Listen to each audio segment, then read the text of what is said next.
Okay, well, I've pressed record. You press record. Okay. So should I be like, welcome to the Palcast or whatever it's Yeah, called? sure, you're the host, so go for it. I'm the host. Oh, Yeah. well, welcome to the Palcast. It is your host, John, and with me today I have Yalorda. Wait, is your name John John on No, Twitch? no, not on Twitch. It's Spook the Pond, but well, actually it is before the nickname. But Let me check on Twitch. What is the URL again? oh, my Twitch. Yes, your Twitch. Oh, also known as MusicalJoker. Is that better? Is that twitch.tv/musicaljoker? Yes, sir. Yeah, it is. Look at that. Yes. I have already hit subscribe, so I can't subscribe again. No, No wait. worries. No, wait. I mean, follow. It's not YouTube. I That's have okay. also subscribed at some point, but that's not the You, same you thing. you did, and Okay. then I died for a month. Usually But people plug any, at the end, but I like to do it at the beginning that's because true. all two people that watch this definitely need to follow you. Yeah, Uh, of course, of course. I'd always appreciate any kind of support.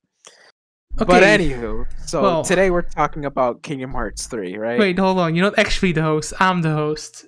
Well, you said I was the host, but that's Well, it's fine. because I didn't want to do an intro. I do the intro every single time, so I felt like, this time somebody else No, can do it. yeah, let's just change it up. That's fine. Yeah, change it up. It's a new year, actually. Because the last one was from last year. Oh no. Okay.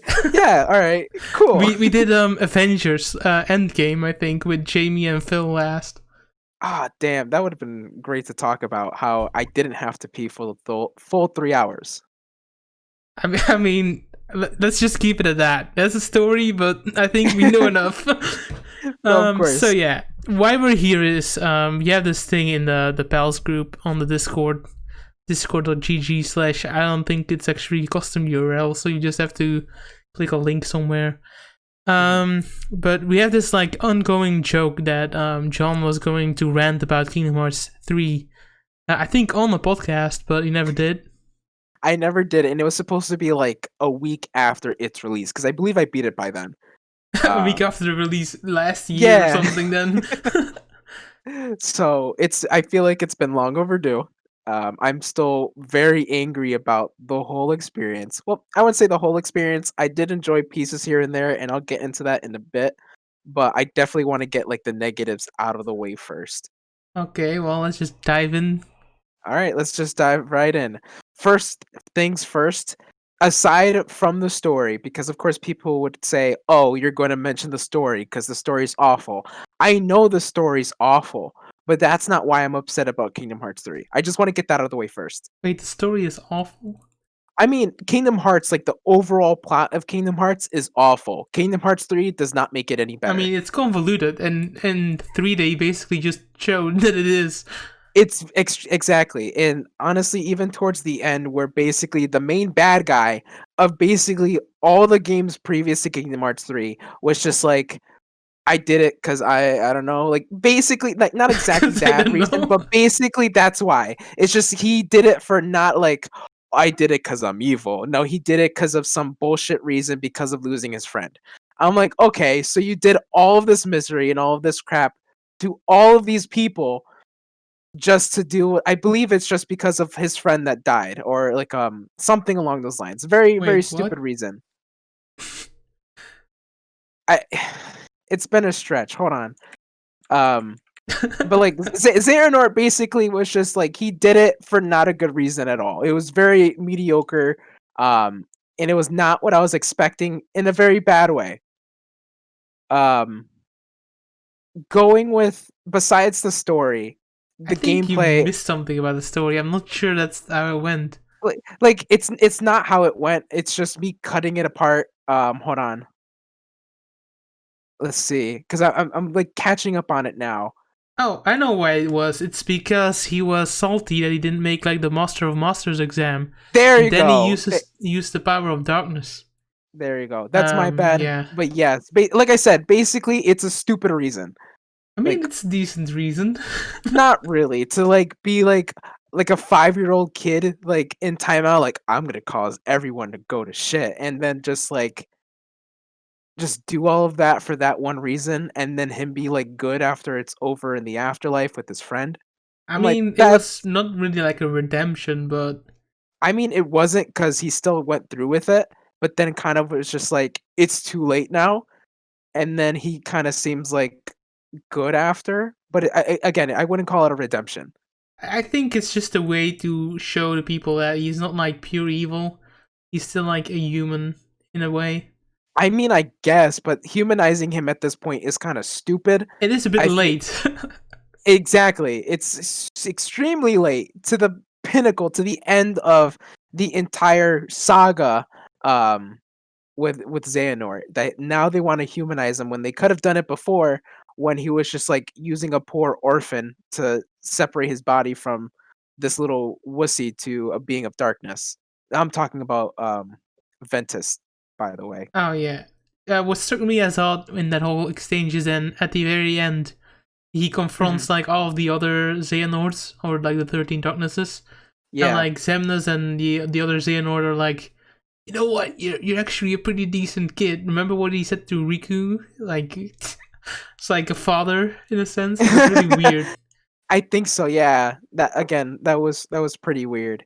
But like a part of me wasn't as disappointed because like we talked about earlier, the story was convoluted to begin with. Yeah, so it So was to be like expected. exactly. And at this point, I've already invested too much time to not give a crap about the story. So I don't care what they throw at me. I'm going to call it trash or not. I'm still going to be invested in the story and I'm going to find out like if any of these questions are going to be answered. Because of course, Kingdom Hearts 3 puts more questions on the table than answered. That's what For bothers me a lot about it.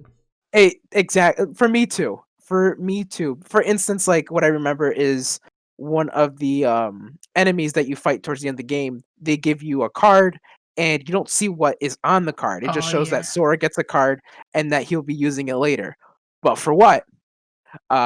We don't know. People think it might be the chest that they're looking for, but I think it's already found within the DLC, maybe? I don't know. Like I just want to get this out too. I haven't I bought the DLC. I played like 30 minutes of it and I stopped I don't because think the DLC is very spoiler heavy. um I don't know. Again, to be honest, I'm not sure because in my opinion, the DLC was ass. Like aside from the like having the data battles again where they're even more harder, like that's awesome, cool because at least there's some more battles tacked onto the game but at a price, which bothers me. While like Kingdom Hearts 2, not even the final mix version, had secret boss battles that you can do, like Sephiroth at least. Same Yeah. with Kingdom Hearts 1. But at that point Kingdom Hearts 3 put on a price tag and it's like you want this, you got to pay for it, which is lame. And then there was what, like one secret boss, which was a stupid heartless you found towards the end of the game. I'm Yep. like, it's lame. It was super easy and it was lame. In terms of Um, content, exactly, it didn't really strike anything new. It was like no, actually worth the price. I mean Kingdom Hearts 1 and Kingdom Hearts 2 were fine. They weren't great, they were fine. Final mix versions of those games are a whole lot better. Those are the definitive ways to play the games because there's extra content.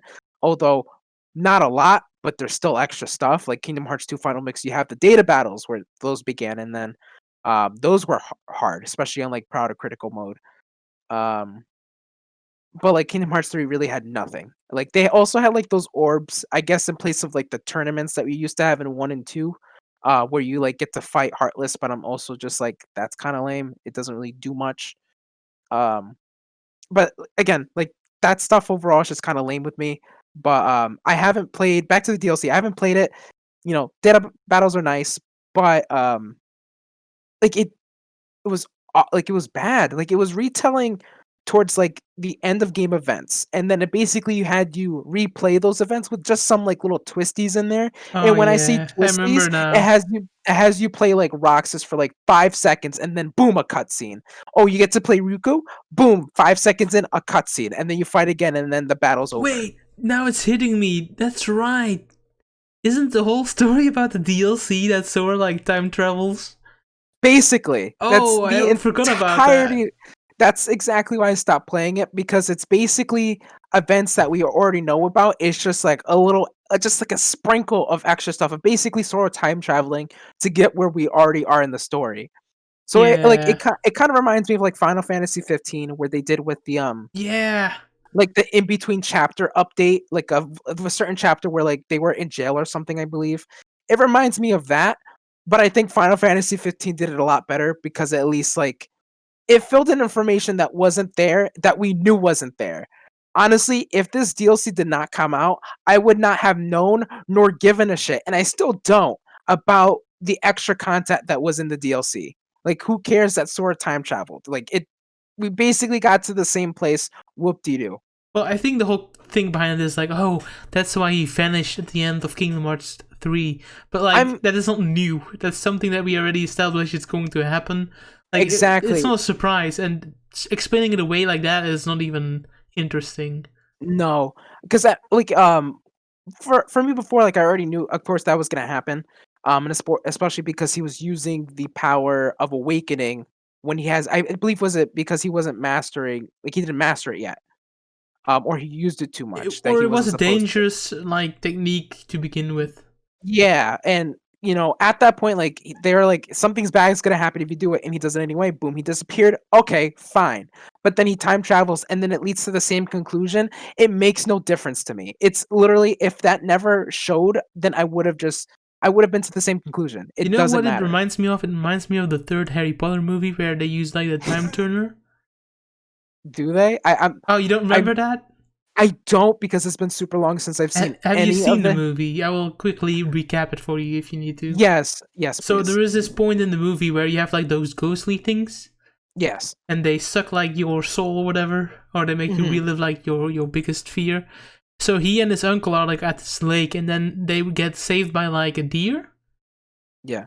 Patronus or something is what it is called, and they Hmm. think it's his father, but his father is dead, right? Oh. So then in the movie they time travel back, and it's actually him saving himself. Oh yeah, yeah, So yeah, it's yeah. kind of the Okay. same concept as here, where there's all these events that happen in Kingdom Hearts 3 where it's like, oh, the what is it, like the armor, uh lingering For will and yes. stuff, but it's actually just Sora time traveling, and that's like the weird thing about it. Hmm. So it's like that, where it's like, oh, all this mystery special stuff is actually just time travel, dude, and it's not Hmm. like interesting. No, no, not at all. I mean, like, unless you're down for that kind of like very small, nitpicky, interesting stuff to find out something new, that's fine. That's your cup of tea. But for me, the story's like already convoluted as crap. Like, I don't need extra small little fluffage here and there. I want to get straight to the point. And as I mentioned, like time and time again earlier, if it wasn't for the DLC, I would have arrived at the same conclusion. Yeah, it doesn't change anything. It doesn't make the game Exactly. quote unquote better. I feel like the DLC would have been better, because like I also know like you fight like a secret boss at the end, which is like I can't remember his name, but he was like a one-off character from a game within a world for Toy Story. Um Oh, Yozora or something. Yozora. There you go. There you go. Yep. Which was like, it was interesting, but it makes no goddamn sense, because next thing you know, either you win, he gets down, and then like shit happens, and then he wakes up in a car, aka Final Fantasy versus 13. Yeah, I don't Um, know why. I feel like that whole I is it Nomura that made that game? I don't remember. I I feel like Nomura is just trying to Yeah, just Nomura. scrap up some old ideas. Yeah, it was just repurposing things. That, like, I will say that to the day I die, unless I'm proven wrong with whatever we see in the future. But I wholeheartedly believe this is Final Fantasy versus 13. I mean, You I cannot assume change my mind. concepts of that are going to become like part of the new Kingdom Hearts game or Hmm. something. It was too much invested like work and setup for something that's just going to be like a random thing in Kingdom Hearts 3. I think Hmm. Yozora is like the main character of like a next game. Hmm. And what gets me even more a little bit like upset about this is that, like, although and again, me, I have not reached to that boss fight, probably nor will I ever, because I don't care for the DLC. But and if you lose, and it's interesting how the boss battle goes. You win, then a certain cutscene happens. If you lose, a different cutscene happens. Which one of them, if you lose, then Sora just disappears. Like, not disappears, he becomes like frozen, and Uzora's like I'll save you or something like that. And then basically same thing, he pops into the car and then same ending. But what gets me is that Yozora at some point says that that's like not how he looks like, that's just the form that he took up. So like he's in reality someone else that we don't even know about, but then takes up this form for some reason. For some I'm like, reason, it doesn't make I any sense. it does not make any sense. Like a part of me might like now think of it out loud, it might be like the Master of Masters, because at the end of the secret movie, you see him like do the heart for Kingdom Hearts like over the moon. And stuff, and I'm like, maybe, but also like I feel like that's such a stretch, especially with like no evidence to back that up or anything Well, like my that. main That's just issue like with it gut is feeling. then if you disguise yourself as something or someone that isn't even like meaningful towards the character you're interacting with, like what is the point in turning into this character that's like Mhm. unfamiliar to the whole universe? That was only relevant for one specific world, just for you to like, for plot purposes, basically. Because I think he got sent into the world and then had to fight out of it. But there was like nothing important. It was just a commercial in the beginning of the world, and then you go in the actual world in a mech to fight enemies for like a couple minutes, and then you leave.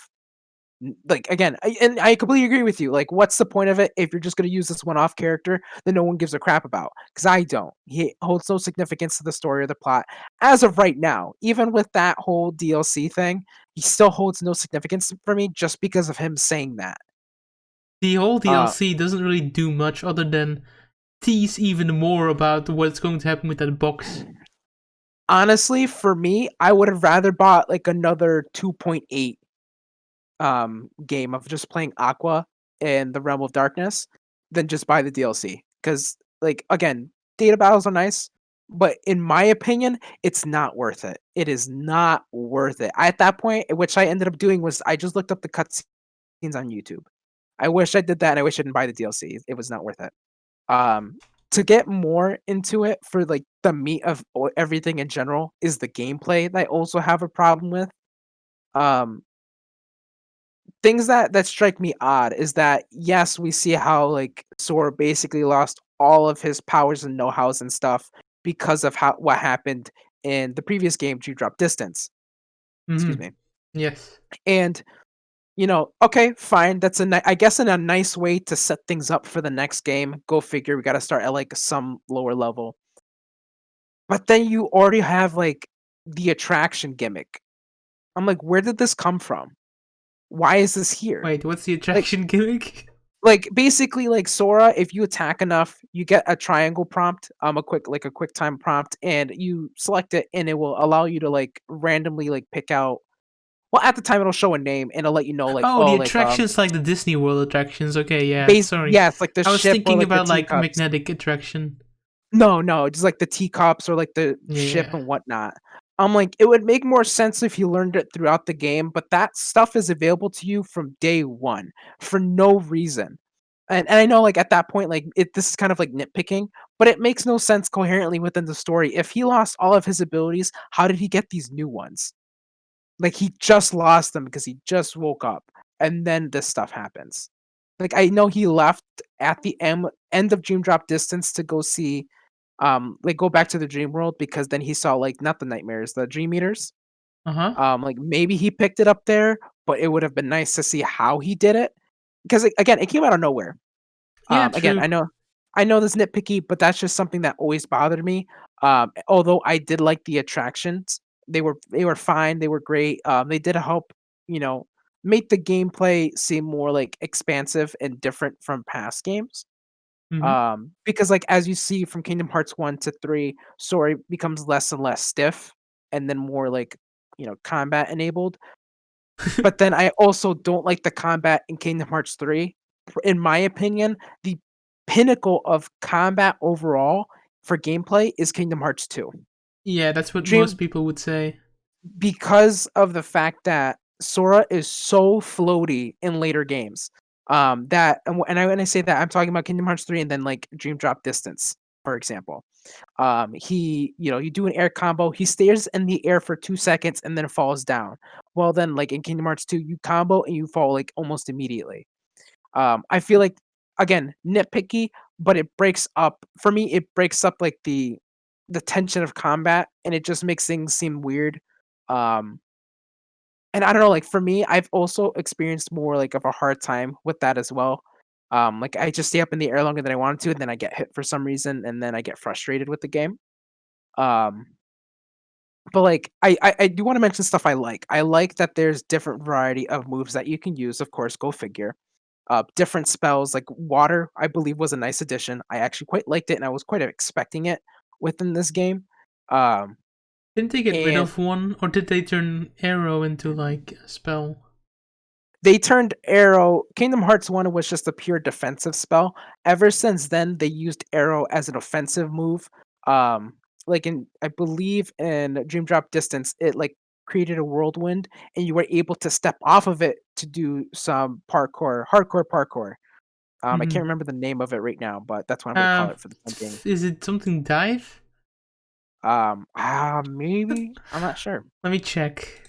We have Google movement system, Kingdom but Hearts.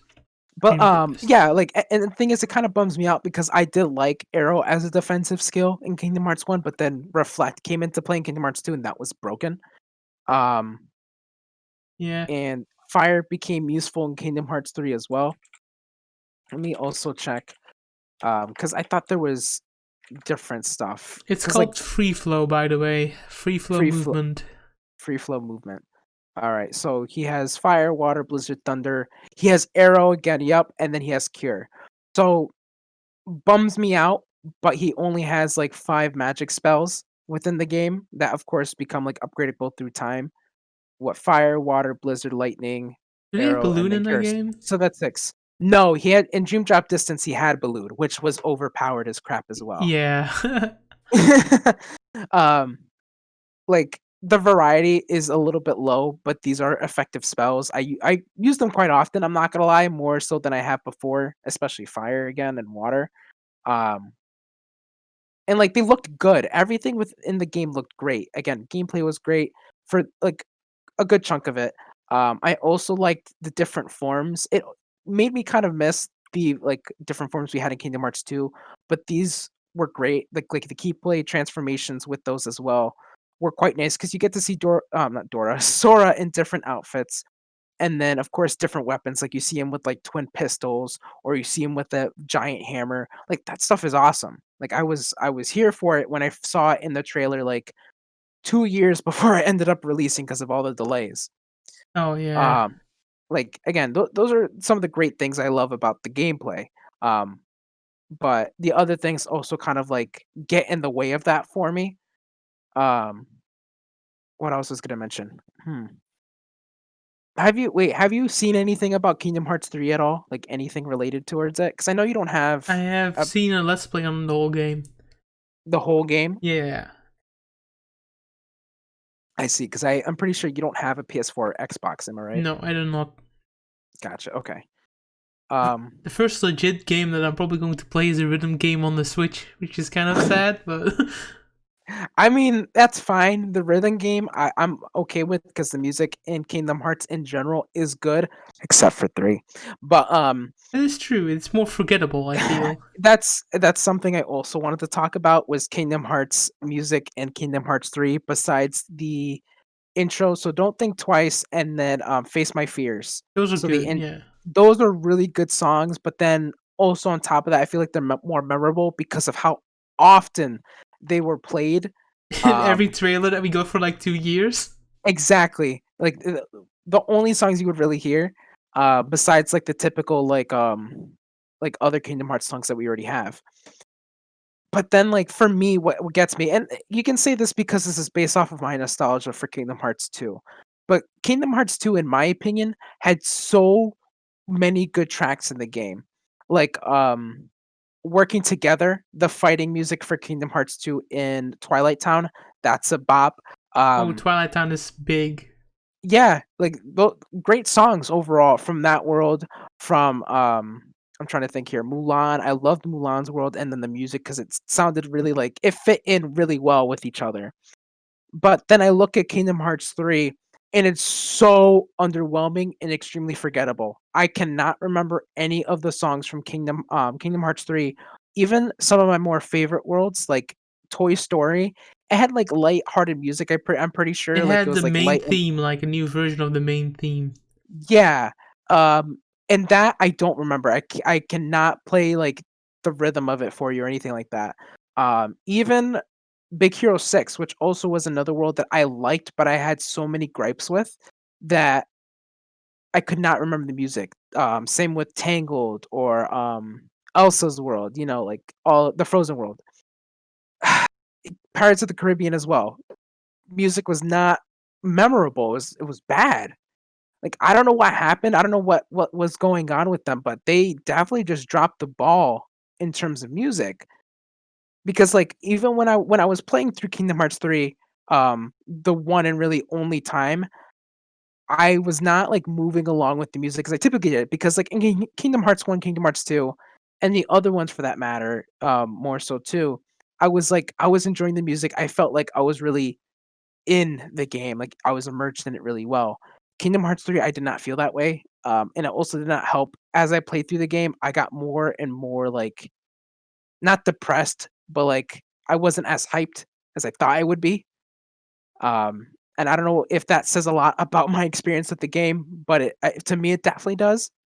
And why I is that? just What did you lose along the way? like just pure hype. Like when I first played Kingdom Hearts 2, it was great. I loved it. It's one of my favorite games of all time. And again, like the music just kept me going through everything, and I felt immersed within the world of Kingdom Hearts. I did not feel that way with Kingdom Hearts 3. I just felt like I was passing through every single thing. Mm-hmm. Um, Mm-hmm. with all the different worlds. And the thing is the worlds are unique and different, which I like. I do miss like Aladdin or like not Ariel. I don't miss that one. But like Hercules World was like the only one that really returned while everything else was basically new. Wait, is it Um, no? Wait, the Pirates of the Caribbean is not new, oh, right? actually, you're right. Pirates of the Caribbean is not new, but it's different than how it was before, in my opinion, because it feels more like Assassin's Creed based than the previous. Like, here's a map, you want to go here, here, and here. And it was more annoying because of all the fetch quests and the backtracking you had to do. But anywho, I'll talk about the like maps in general in just a Mm-hmm. second. Mm-hmm. But the music was not good. Like I Yeah. again, I don't know what happened. I don't know why it's not as good as it could have been. And it made me sad to hear the older songs that were brought back into Kingdom Hearts 3 play because I'm like, these are good songs. These are not. I don't know if you heard any of it. Have you heard any of like the OSTs by itself or just any of the music in the Only game? the Toy Story one, because that one has like a nostalgic sweet spot for me. Mhm. But I just had to remember that there's like a Monsters Inc. world, and I couldn't even tell you what kind of music it played.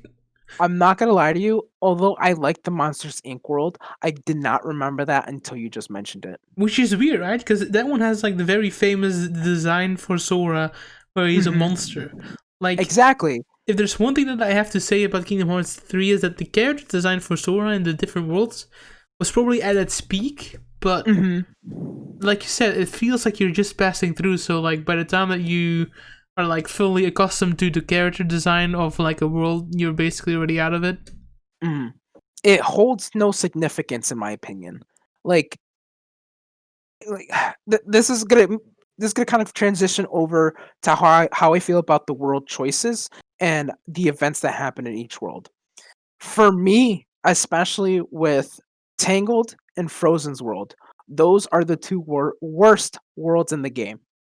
And that Ooh, hurts for me to say for the Tangled world because I loved the movie. The movie was fantastic. The characters were memorable. The music was great. Everything about it. And although the plot may be like a little like cliche, it was still something, enjoyable throughout the entire experience. When it comes to Kingdom Hearts and then that world being put together, and I'm just talking about the Tangled world at this time. Well, Tangled and Frozen in a way is basically the entirety of like the movie's events happen, and then you just play Sora, Donald, and Goofy like in the background with stickers. wait, with stickers? Like I it's just saying that as like an like as an I don't know like point of reference because like it's it's the movie's events that happen throughout the game, which is fine. I want to mention like which is fine if you reintroduce like the movie's main plot within Kingdom Hearts. However, it feels like it's just the movie and Zoro, Donald, and Goofy are just in the background. They hold really no significance. Honestly, if they weren't really in there, then it wouldn't have changed much. It's just basically just the movie. I want to compare this to like Mulan, although in a way, like it does follow the movie, like how Mulan, fakes being a man and then goes into the army. But Sora, Donald, and Goofy are right there along with them, and then of course the characters interact with them, which is I would hope so. But it feels like they're also just taking part of this adventure and being more involved than them just watching, like basically like in Frozen's world, for example, just basically Elsa just singing and they're just being in the desert while the sun not the desert, the The desert snowstorm, and Frozen. Ah, the snowstorm while that plays. Um I think the main issue I have with what you're saying, or like the concept in general, is that you can't forget that this is supposed to be like the magnum opus of the whole storyline. mhm, This is where we're supposed to tie all the ends together. And in mhm, Frozen and in Tangle, you're basically just playing the movie plot with no like actual advancement of the actual plot. mhm. Because that's the thing that I don't know. Did they need the princesses or something? I don't even remember why they were like messing around in that world. No, honestly, there was no need for any of the princesses of hearts. Honestly, it was just getting to the point of getting everyone back together, like the seven. I think it's the seven lights. So they were trying to get Terra back to normal. They were trying to weak Ventus. They were trying to get Aqua back. So they were trying to find out, like they were going to different worlds to find out how, and to also further, I guess, explore the power of awakening that Sora could not master, and power himself back up for the impending fight in the war. But I feel like they never really touched upon what it means to master that ability. No, at most, if you consider mastering the ability is sort of disappearing, then that's the best you're gonna get. Yeah, it's kind of weird. Mhm. And I understand what you're saying, where it just follows the movie plot line, because at this point, this is the magnum opus of the story. This is where everything ties together and then it's done. But to me, it's just like it's as if these worlds were fine before they showed up. Oh, you mean that like the conflict only started like around that time? Basically, like, it would have been, in a way, nicer to kind of, like again, movie plotline is fine, but I would have liked Sora and Donald and Goofy more involved within the story than feeling like they're tacked on in the background, and then also more of, I like Toy Story and what they did, where there was 2 separate worlds and they were separated. That's why I like them, because it leads to, like, a situation where although this just happened and there wasn't, like, previous, like, issues before, it's something more convoluted than just following the movie plot line. Does that make sense? Yeah, yeah, that does make sense. But at that point, like, for me, it just feels lazy for Tangled and Frozen. Again, because it holds no significance and even further enforces my idea that I just feel like I'm walking through these worlds. Yeah, I think one of the better ones is Monsters Inc., where it's like based on the emotions, which Mhm. kind of relates to what is his name, Vanitas, Yeah. because he's like based on like negative shizzle and stuff. Mhm. So And, that like, again, that holds significance because, of course, not only Zoro, Donald, and Goofy are involved within the story, mhm. but it takes account of what's going on within that respective world of, like, that negative screaming energy and that being good because that's what they need and blah, blah, blah, blah, Yeah, blah. exactly. Like, that again, I feel like that enhances the world, and also, again, at that point, like, although I forgot about it, I still really enjoyed it, and I know I did, Yeah, yeah, um, yeah. but then compared to those 2 worlds, I did not. Well, yeah, that's the difference, and that's also why something like Paris of the Caribbean or Hercules' World is like way easier to like frame within the game because Sora already interacted with those worlds and those characters. It shows or it gets the chance to show off growth as a Mhm, character. Because between mhm. like Kingdom Hearts 1 and Kingdom Hearts 3, there's like years, you know, in No, you're between. right. So You're right. But to me, it just feels like since this is where we tie everything together, it's also kind of weird where we're making appearances into different worlds with like heartless being an issue. yeah, Um, but like I don't know. I feel like it probably would have been better if it was more so like the sleeping worlds that came. Apparently, if I'm not mistaken, I believe that those worlds were like considered sleeping worlds that just awoken. I'm not too sure based on that, to be quite honest. Um, but I don't know. It just feels like, oh, they show up heartless and the inverse come or whatever they're called, other enemy types, and then they Yeah, the beat them up inverse and and then the they nobodies. mhm, and then just like beat them up and then call it a day. The world's done. Um, like although the worlds were bigger and it was like I guess a little bit longer, it didn't feel like it lasted that long. And again, I keep saying this, it didn't hold any significance throughout the entirety of my personal adventure throughout the game. It didn't hold weight. That Yeah. was my biggest issue. Um, and one of the bigger disappointments, like I mentioned earlier, way earlier, was Big Hero 6. I love that movie, and I was super excited that I was going to be included in the world, and I was super excited to see the concept art of Baymax, the one that was made after the events of the movie, and the one before, Yeah. like facing against each other, one being Evil light and one being Baymax. darkness, basically. And I was just like, "Oh, that's gonna be such a cool concept art. That's gonna be an awesome fight." It was such it was downplayed and it was lame. Even and aside from just the final boss fight of that world being that, I feel like they didn't use like the world to its fullest potential. Cause yeah, they had like the not obstacle courses, but like those like training segments and Hmm. stuff where you have to like go throughout the city. The city's too big. Like, I get Oh, it, you wanna make it feel expansive and, make it seem, like, giant, huge, they did mention they're making worlds bigger so that, like, there's gonna be less quantity of worlds overall. I feel like that was a little bit too much because at some points you're gonna have to find treasure and stuff and, like, what was it? Lucky Mickey emblems or charms, whatever. something. Yes, emblems, there you go. In some of the parts where you don't even really visit, if you just follow where you're going. I mean, if you're down for more like exploring and seeing what's around the area, then that's definitely fine. I like doing that too. But I feel like they didn't use the world to its fullest potential, unfortunately. I And then kind they of just liked it to be honest. I felt mhm. like that was one of the worlds where it was actually big.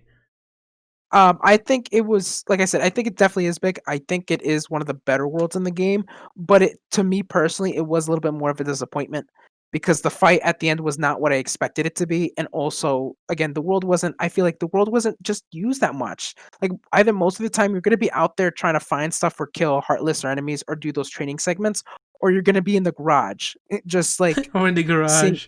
basically, because that's where you like start some of the stuff, I believe.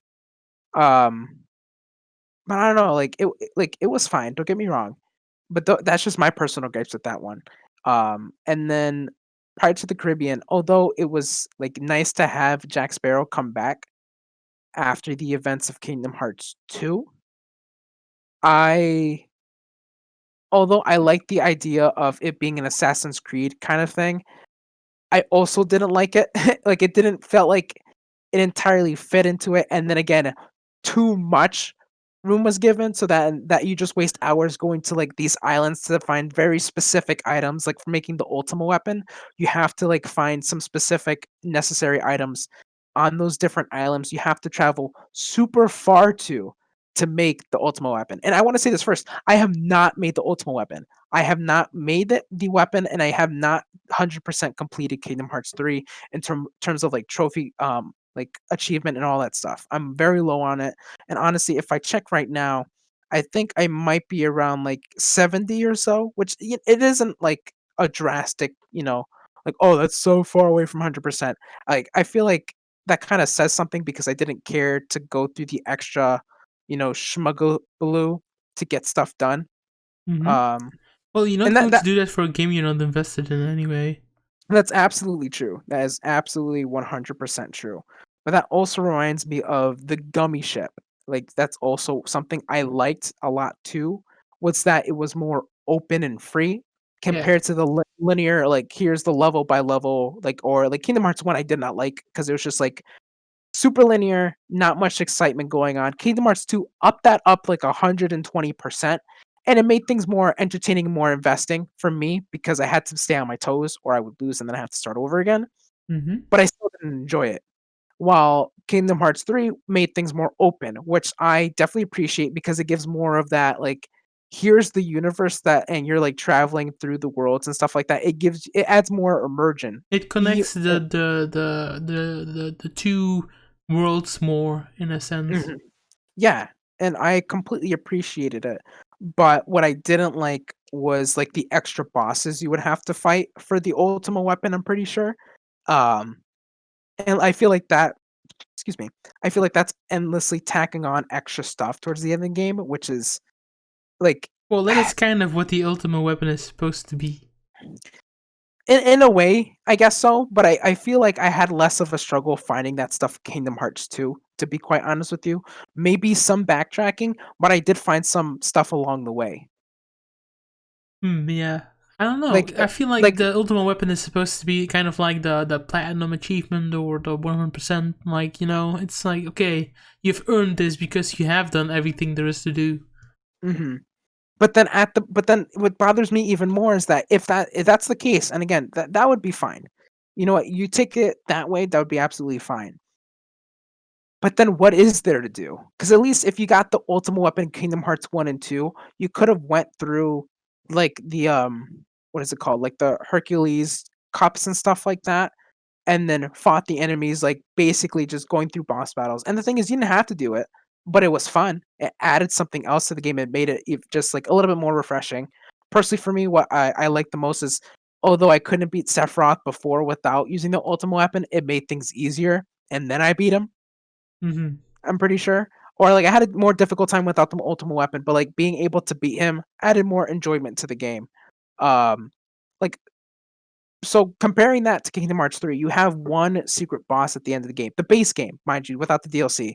I'm just like oh yeah, although yeah, you get it for like 100% completion, but I feel like there's nowhere to like kind of release that fulfillment. Like, yeah, I got this and this is pretty badass. You just go through the worlds and just hack and slash typical, sort of stuff like you've always done, but like I don't know, it would be no different if I just took a random Keyblade that I had in my inventory and just switched to that one.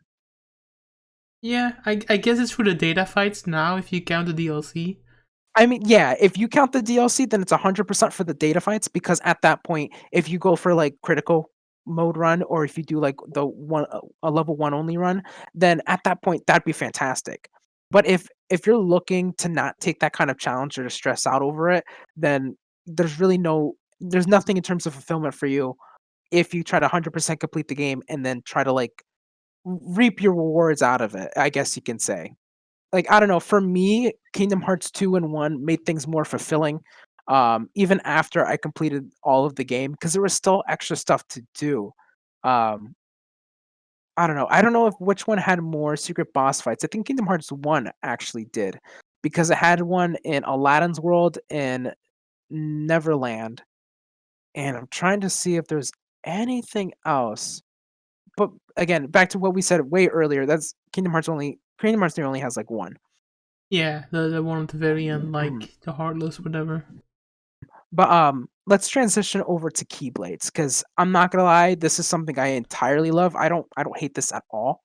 Uh huh. Is Kingdom Hearts 3 has a good chunk of diverse Keyblades with really nifty designs. I'm not gonna lie to you.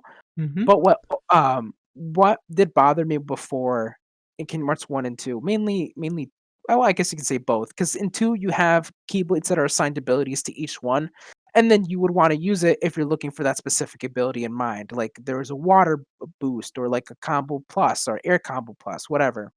Well, in Kingdom Hearts 1 for a keyblade, you get either extra strength or you lose strength with more MP or you gain strength with the loss of MP or you gain both or what have you. Mm-hmm. And that of course helped within the game because the magic system in Kingdom Hearts 1 is broken, unlike Kingdom Hearts 2 and 3. But Kingdom Hearts 3, what it does that I really like is like the weapon improvement system. Oh yeah, And with if the you materials. exactly, and if you don't know, you have to find specific materials, which at that point it can become tedious if you're looking to fully upgrade a certain keyblade. But it keeps older keyblades more relevant, aside from I Yeah. believe their assigned ability, which is awesome because there's times where I I loved the design of the Monster Inc. one, for example. That one was fantastic. I love the design, and I think it's one of the better Keyblades in the game. But buffing it up made it just stay within my arsenal throughout the entirety of the game. I know for a fact I still have it equipped to Sora, um, even going through the DLC. But again, I just like that there's more customization with the Keyblades in terms of leveling up, and again, it keeps old Keyblades relevant, so it's not just tacking on what's the next best thing. I mean, they kind of Um, have to do that because they did like the different forms in within the Keyblades themselves, mhm. which would be like a total waste if they didn't do that. No, But that's yeah, that's definitely a good true. feature. Definitely a good feature and one that I would love to see again in future Kingdom Hearts games, if anything, or something similar. Um, I just again the only complaint I would really have is just finding materials for specific Keyblades, especially when they're like almost to completion in terms of like the capacity being leveled up. Is that either these materials are super rare and you just can't find them. Yeah, I mean, I think what it is it's like And like I understand necessary it's like grind. yeah, like it's fine to do some grinding here and there, but if you go through hours of the game and you still don't find a single thing that you're looking for, then at that point that's kind of a problem. Because then at that point I would just be like, whatever, I don't care. Even if I like go to the specific mob that it drops, I'm not guaranteed that drop all the time. I could try to. I think there's abilities and possibly a keyblade. Not, I don't think in this game a keyblade, but like items that you can use to definitely like increase your odds of getting items, but it's not a guarantee all the time, and you definitely were gonna need a lot the more that you increase the keyblades. But aside from that, I loved it overall. It was a really great system. Um, and the designs of the keyblades were really nice too. As I mentioned, Monsters Inc. was one of my favorites. I also love Big Hero Sixes, especially with the different forms that they come with. I love the yo-yos; those were awesome, and I also love the little black things from Big Hero 6, like, they are used within like, I don't know what they're called, The I was gonna call them, cubes? like, megabytes, but Yeah, the the cubes, cubes. yeah, the I cubes. just call them the cubes. I'm sorry, I think what you the said was cubes. probably closer to it, like mega cubes or something. Yeah, but basically those, like, I liked how that was incorporated within the gameplay and the combat. I'm also trying to remember, I think my my least used one was probably either the Frozen or the Tangled World one, just because at that point, like, I had other better Keyblades, and even if I kind of Hmm. leveled them up a little bit, they still weren't as good. But I still like the designs; they were still quite nice, more so Tangled than Frozen's, because Frozen's it reminds me of the first Ice Keyblade from Kingdom Hearts 1. I don't remember what the frozen one looks like. The tangled one is pretty good, I think, from what I recall. Yeah, no, I quite liked it because it was just a tower. Yeah, Um, let me see, I think you could make Keyblade. like after images and stuff with it as well. Yes, that's exactly what you could do. You can create after images and then also like basically shoot lasers and stuff. So like there's like the hero's origin that was Hercules, Shooting Star. That was a nice one. And it didn't like I liked how there were certain keyblades that were added on without like story significance, um like how you beat each world and then you get a keyblade out of it. Like it reminds me of like how Kingdom Hearts 1 and Kingdom Hearts 2 acted where you just do some random Joe Smo thing and you could possibly get a keyblade. I wouldn't say random Joe Smo thing, but you would just go through the game and you get some different keyblades. You know what I Hmm. mean? Yeah. Crystal Snow, I think, yeah, Crystal Snow is my least favorite. I think in terms of design. Happy Gear, that's what it's called. It's one of my favorites. Grand Chef, that one I have not been able to obtain because I haven't completed enough recipes perfectly yet, but I like the design. It looked cool because you use a frying pan, I believe, for God's sakes, and that's pretty funny if I do say so myself. A little tedious to get that one just because you have to find all these like cooking materials throughout the world and then cook it perfectly, and if you don't, then you lose them. Nano Gear, another favorite of mine. Wheel of Fate actually was really good. It's something a Keyblade design I liked and actually preferred over a previous design in Kingdom Hearts 2. Definitely a lot better. And then Ever After, that was what we were just talking about. Really good one. Favorite Deputy. That was also one of my favorites. And I actually have the figures, like the toy figures with the Happy Gear favorite deputy attached, and it's pretty cool. It Huh. is quite awesome. Have you seen the classic Tone Keyblade? That's exactly what I was gonna mention next. This one, isn't it? Yeah, you complete the 23 Kingdom Hearts classic games, and I can't remember if I do or if I don't have it, because the classic games, I'm not gonna lie, is tedious to run through. But I heard that it's pretty good. I'm pretty sure. Yeah. It's the effects of it are really good as well. Yes, MP Haste, which is good, and then of course Ultima Keyblade. Go figure is number one. But I don't know. I mean, Like it's a pretty again, good broken Keyblade for being the ultimate weapon. oh yeah, no, definitely. But Then later on, they added Oblivion and Oathkeeper, I think. they add yep, you had to what was it? You had to beat the game in certain difficulties to get those keyblades, or one of them in certain difficulties, and then another one you got somehow. Because when I downloaded the DLC, I think I got just Oathkeeper because you're supposed to receive items, and then Yeah, they like a provide deed that or to you. something, like a piece of paper, Yeah. certificate. No, you're right, and trying to see if I could find it here. But there's other keyblades that you get via DLC, which are kind of cool, but also kind of lame. Um, which is Dawn Till Dusk, which is basically like a normal keyblade, but with like a different hilt. Um, Midnight Blue and Phantom Green. Although these are cool, these are console exclusive ones that you can order from either the PlayStation Store or Microsoft Store. It looks exactly like one of the previous Kingdom Hearts Keyblade designs in Kingdom Hearts 2. Um, One of them was an Amazon pre-purchased thing. yes, that was the Dawn Till Dusk. You pre-order from Amazon.com in North America, 7-Eleven in Japan. You get that one. The Starlight Keyblade, you get that. You achieve a certain scores in Classic Kingdom minigames and Kingdom Hearts Union Cross. Yeah, I the had mobile that one game. as well, which was it was cute. It was a nice little like homage to that one specifically because at least like, hey, you're like kind of involved. Here's like a little bone that we'll throw at you. I actually played the mobile game. It's not that bad. It's not. I have too, but I definitely have like issues being too invested in it. Um, Yeah. like it drags on a little bit for too long, and then like the fact that it's a mobile game, it hits you.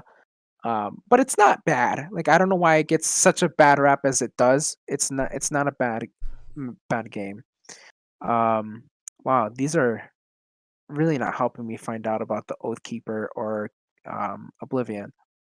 It's alright. The Keyblades were a Yeah, good part of the game. We can at least they say that. absolutely. I can say that without a doubt. Like although the pre-purchase ones were kind of lame because they were exclusive to like you pre-ordering them or whatever, or having to pay like $3 per Keyblade that you could get. Overall, the Keyblade designs were awesome. Like I think they definitely knocked it out of the park with that one. And see, I am saying some nice things about Kingdom Hearts 3. Yeah, we wouldn't want any angry comments. Oh God, no. God, no. I definitely feel like I've angered a lot of people because something I've definitely seen a lot is people mention like this is the best Kingdom Hearts game. This is a masterpiece. And I'm just like, God no. Like take off your like your loving Kingdom Hearts goggles, your nostalgia goggles, whatever you want to call it, and take a look at it from like a fresh point of view of what it does right and what it does wrong. So then at least hopefully in the future it could be approved upon by the developers. But people saying that it's good, I don't think they just look at it as a Kingdom Hearts game and they inherently think Kingdom Hearts is already going to be good, not that they look at it constructively or want to be able to do that because of course people are like little babies about it, and can't handle when their favorite things are looked at constructively to hopefully for again further improve stuff in the future. It's a bummer. I'm not gonna lie to you that people are like this is awesome when there's a lot of things that could be improved, but it is what it is. That's just how people are. Um, Yeah. like I mean, it's fine. Like I say that, but then I'm just like I'm just grumbling in the background about that. Speaking about improving the game and stuff, Remember when they hinted at there being like another character that you could play as, and then you play Riku for like two boss fights or whatever. Yeah, that again, like it. I think you do play as what's Play her as name? Aqua, No, well, yeah, you also play as her, but you also play as other girl, Kyrie. Kyrie. Yeah, that's it. Wow. I In think the she was adding. DLC, I think. Yes, she was. And it's about as fun as me playing Roxas for 5 seconds in the DLC. Again, Yeah, that's where I'm gonna leave it because I don't have much experience with the DLC, but I bet it's no different. That like you get to play Kyrie's a little bit. Go figure, Kyrie's a Keyblade wielder. Big whoop. She's no longer damsel distress, kind of. but they But didn't even show that. There's so many parts of the game where they could have done more interesting things than just another Disney World. Like seeing yeah. like actually Kyrie train with Axel or something. Or hmm Lee, that would have been like way more interesting, more character development, could have So progressed the story. that's definitely something good to tackle on next is the pacing of the game. The pacing of the game is not that good because yeah, like that kind of information, if included in the base game, would have been fantastic because we don't just see Kyrie become like this helpless damsel into like a Keyblade wielder out of nowhere. Despite my personal opinions of her being a Keyblade wielder in the first I place. mean, she didn't even But do anything in the main game.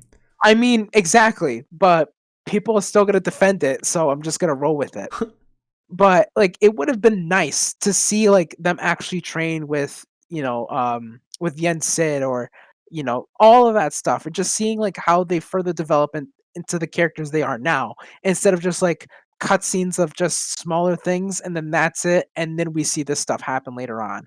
It makes things feel like unrealistic and it doesn't connect the story well at all. Everything is too fast paced and although you understand everything, not everything's explained really well.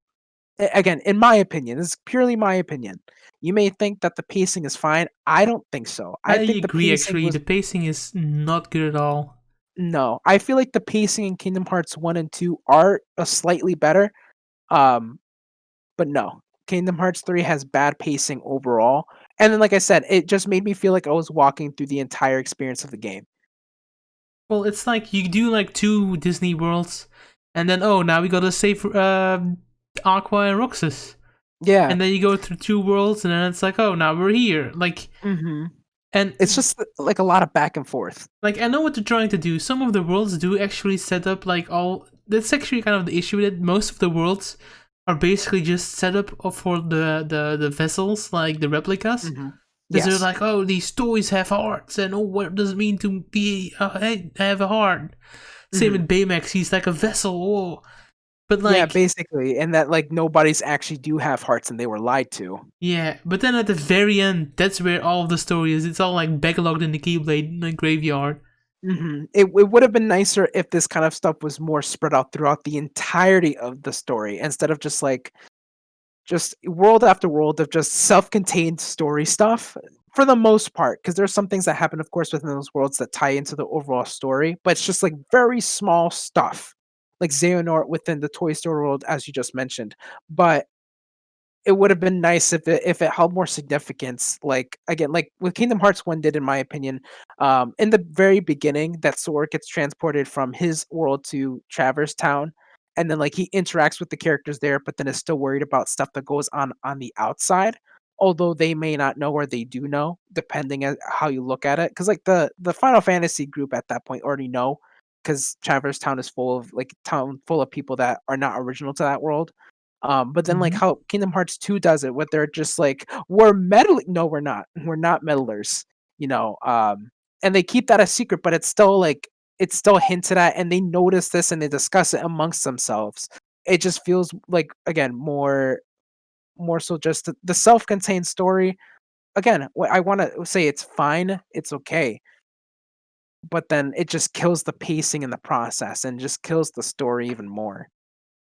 Yeah, I mean, how many curveballs did they throw at you at the very end of the game? A lot.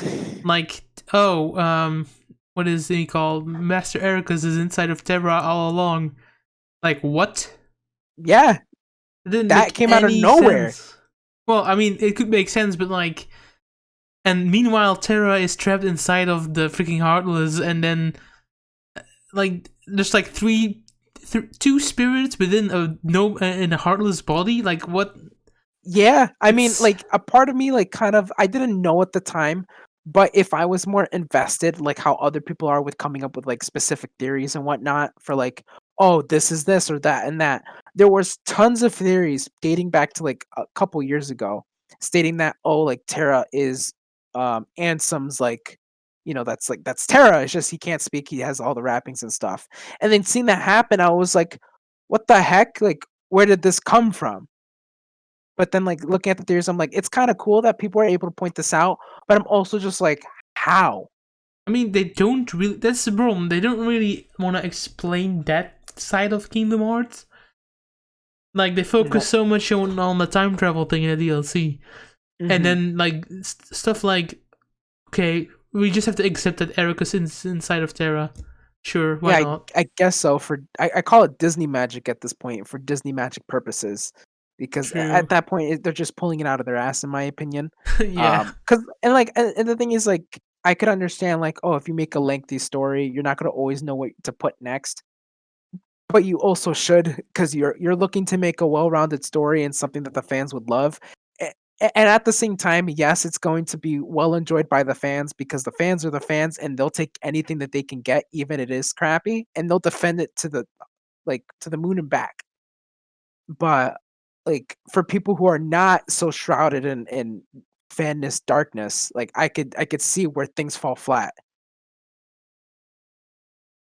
Yeah, it's a mess. A real It, mess. it's a big old mess that, like, it's not a mess that enjoy. Like it would have been fine. Like Kingdom Hearts, what was it? Rechain of Memories.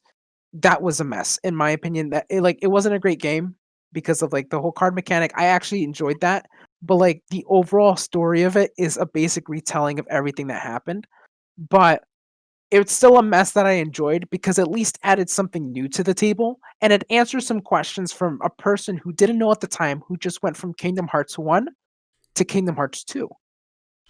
Mm-hmm. Kingdom Hearts 3 does none of that. Like it's not a good mess. It adds more crap than I want. And then now I have to follow like a different mobile game that talks more about Xehanort. I believe Yeah, that's Dark coming out Road. soon. Exactly. And then now I have to look at this music game, which don't get me wrong, I actually quite enjoy the idea because I like rhythm games, but also at the same time, why? I mean, Who it's asked mainly for just going this? to be the last cutscene that's going to be story. The rest is just going to be a rhythm game, I assume. I assume as well, because then it's gonna be the same thing that like every other Kingdom Hearts spinoff does, is that it's gonna take you through like the first like half of the game again, where it's just gonna have you go through the same old worlds and same crap and all that. Because that's what Recoded did, and like Coded and Recoded did, is that they basically just took you through the world of like the original Kingdom Hearts, all the different ones that you went through in the first game, but they just add like little sprinkles of different things and stuff that are relevant to the plot towards the end of the game. Do you think that's a licensing issue? Is that why they would reuse the same worlds over and over again? I I don't like, maybe, but for me, I don't even feel like it's a licensing issue at that point if they purposely reuse old worlds um to tell a different narrative at some point. Like I feel like, cuz like Rechain of Memories, like, it makes sense coherently that they would be going through the old worlds because this is going through the memories that they lost. But then and then of course with the book and Recoded, it makes sense because they're going through what was, written in Jiminy's journal. In a way, it makes sense, but it's also still bad. Does that make sense? Like, I know that's a little confusing there because it feels like constant refluffing. Like, Yeah. why does this need to be added? Who gives a crap about Jiminy's I journal? mean, they do You know, kind of like try to make it story relevant, like, oh, we had to restring Sora's memories after this and that. And it's like, yeah, sure, mhm, but do we have to play that? exactly. Like, you could just give us like, and that's what I like about the 1.5, 2.5 editions of that. Like, although I would like to play those games because Kingdom Hearts mainly 358 over 2 days, I believe it is. because that's different. That holds a lot of plot significance because that's something that is focused on different characters that we get to see more of, which is interesting compared to Sora going through his younger phase and all the same different worlds and all that Can we crap. talk about how dirty they did that game though? They didn't even remake it. They made a movie out of it. Exactly, and that's what made me upset. Is because like that it had different keyblades, had different enemies. It held story significance between what happened when Sora was asleep. Like that's important. But then they don't care. They just show off stuff that we already know about and already seen 20 different thousand times. Um, and I was gonna mention something earlier based off of what you're talking about. I can't remember now. Wow. But like I know, but I guess it wasn't important, but it was basically something about like reusing the stuff and then like I don't know, little pieces of new information. I don't know. But yeah, like I wish there wasn't as much fluffage with that kind of stuff as it was because although, like, Recreate of Memories, for instance, at the end, if you beat like the regular game with Sora, you get Riku, and then it shows like where he is and how is he's doing and like how is he going through Castle Oblivion and stuff like that. And like you get to see Mickey too, which is interesting because then you wonder what happened to them after the first game. And that stuff I'm okay with. I'm absolutely okay with. But re-going through the older games to get to our current point in Kingdom Hearts 3, it's not really worth it. Ooh, that's rough. It's definitely rough, buddy, especially coming from a Kingdom Hearts fan here who basically almost bought like every game available. I don't own Birth by Sleep, like base Birth by Sleep, and I don't own 358 over 2, but my girlfriend does. So I probably might tackle that at some point. What, the But DS game? yes, Wow. I know, which is kind of cool. And I don't own Recoded. Encoded was a mobile game that no one played. Yeah. But What a I weird have situation with that as well. yeah, and I mean like it's nice that they combine everything with 1.5, 2.5, and 2.8, I guess. But then like you said um with 358 over 2 days, we just get a movie and Which is that's literally, lovely. see, that's the kind of the issue with the game, because it's supposed to be a break, right? Every single time they're like at the clock tower and you get some story, but now it's literally just a movie of three people going to a clock tower every time, Basically, which is kind and of like weird. it doesn't hold as much significance anymore because it's degraded down to that point. Which is very very unfortunate. Because everything that happens in a world, I think, is literally just like a screenshot with like text on it. What happens, like a summary of the world or the day, and then they go Mhm. back to the clock tower That's and they basically eat it, more ice yes, because cream. that's the same stuff that happened in Recoded was just a lot of text that you had to read and then some cutscenes. Barely any cutscenes, but a lot of text. And that just muddled the experience. At that point, I'd rather just play the game because at least I get to do something and not just press X as I go through screens of dialogue. That's why it sounds very hopeful when they said this is the end of the Xehanort saga. But it's like little things like the car that he gets and like the chest. All this stuff is still dragging along.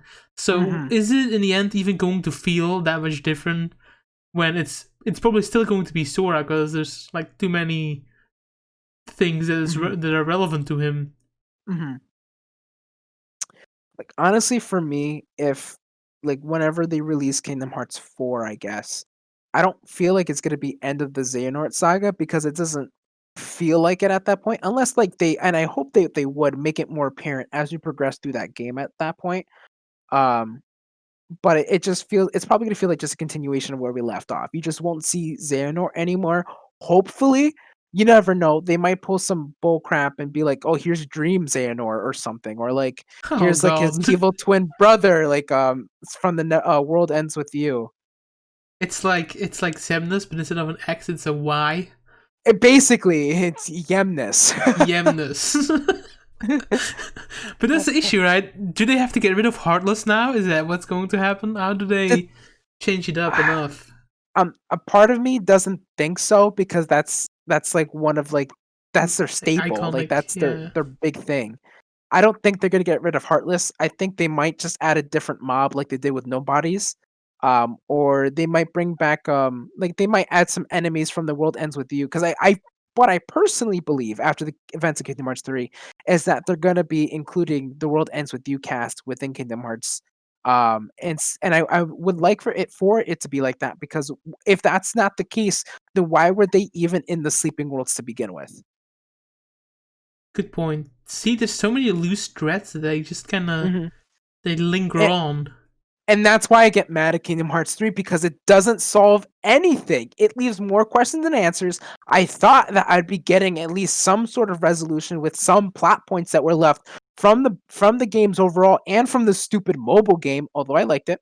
But I got nothing. I got nothing, and I felt empty. I felt like I didn't My favorite part is gain that anything. the big fu they give at the very end, where they get like the cutscene and they're playing at the beach, and Mhm. then there's Kyrie and Sora sitting there, and then Sora disappears. It's like, why do you have to add that thing in? Why do you have to continue the story that you could have just literally wrapped up right there and then? I know, but the thing is, they always got to be a little, little assholes about it, and just be like, "Here, you like him? No, I don't think so." And then just like, boom, next game. Yeah, it's sad because I don't think you need that. It's Kingdom Hearts. It's going to sell either way. You don't have to keep It, you don't, pushing. but you don't. They really don't need to do that. They really don't, because there's too many people in this world that are big Kingdom Hearts fans, and let me be honest here. Kingdom Hearts fan base is quite toxic, because of how much they're willing to protect this franchise. Although it's complete butt cheeks, and that's coming from a Kingdom Hearts fanboy. Like, I love Kingdom Hearts. I have the original copies for 1, 2, and Rechain of Memories. I have the 1.5, 2.5 editions for the PS3 and the PS4. Like, I'm all about it. But I also can say, like, without a doubt, that this has been such a watered down experience that has been not fulfilling whatsoever.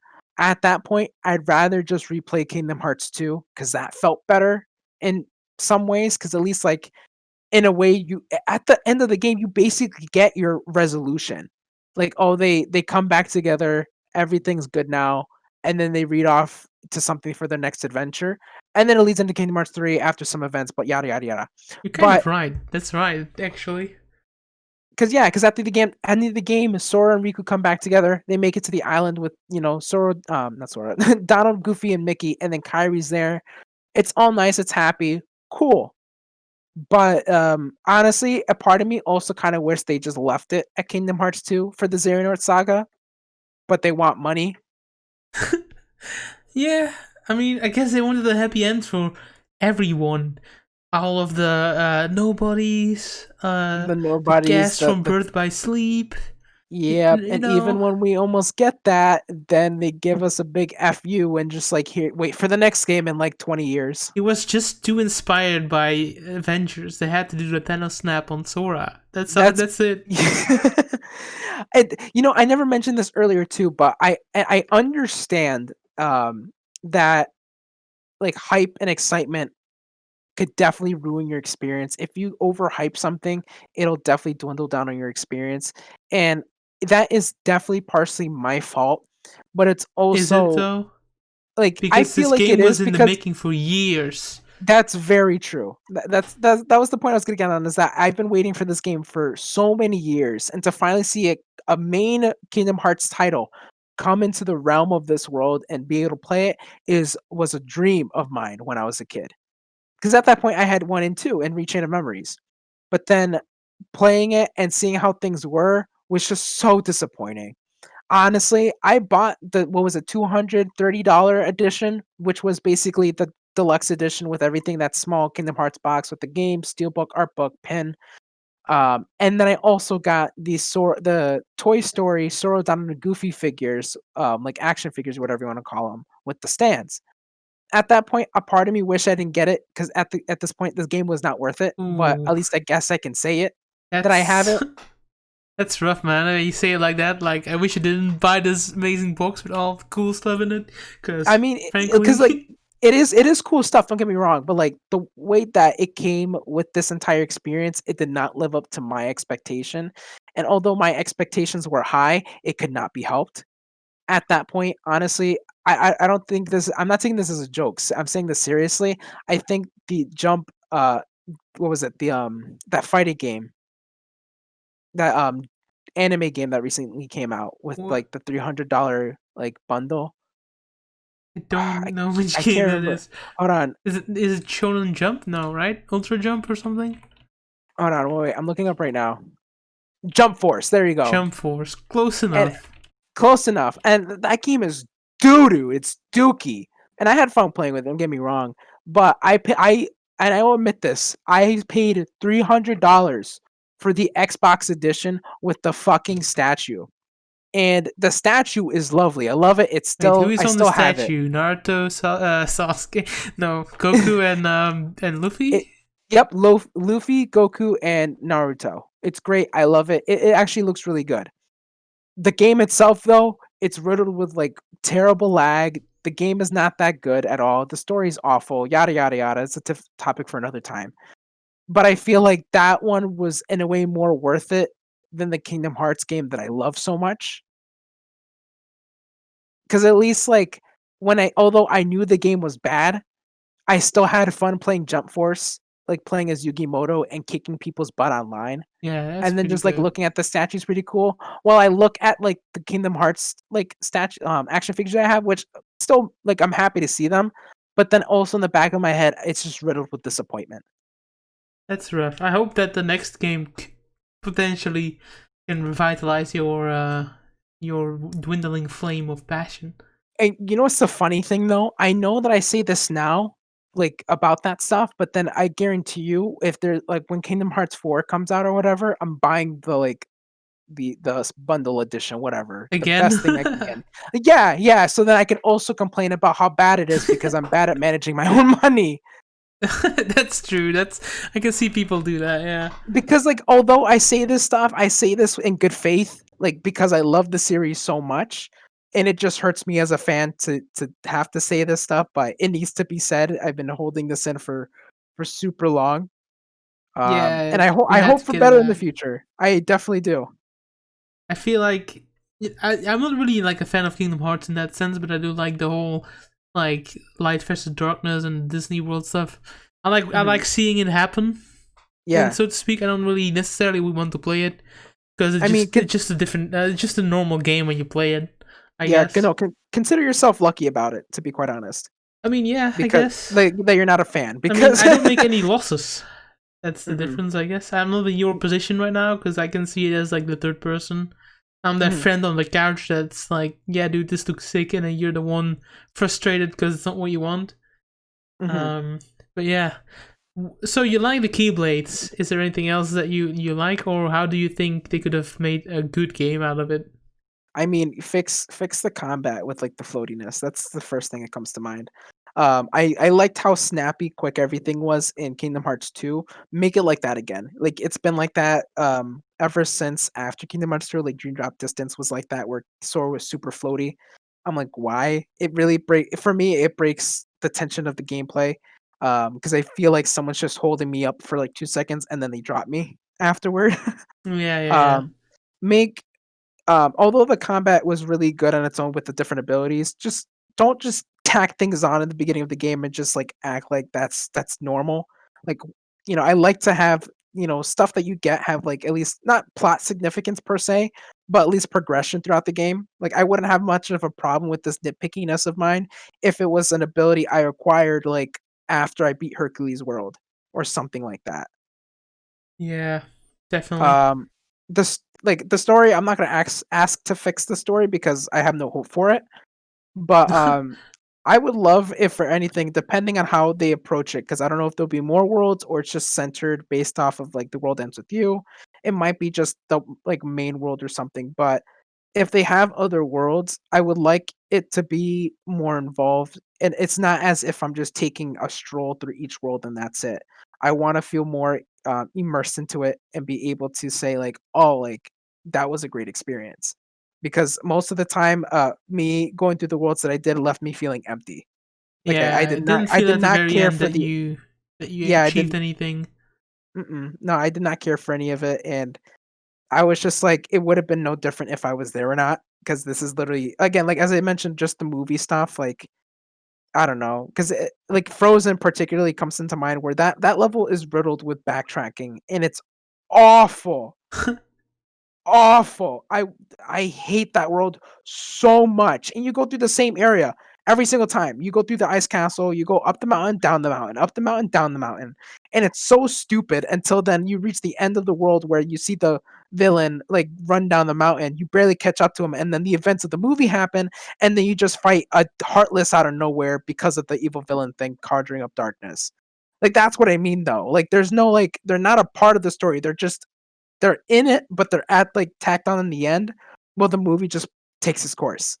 I would like it if it was because like, oh, although yeah, like Elsa got frozen, not Elsa got frozen. Her sister got frozen, and then like Sword Donald and Goofy were like they're like, oh no, together. No, they were like super far away when that happened.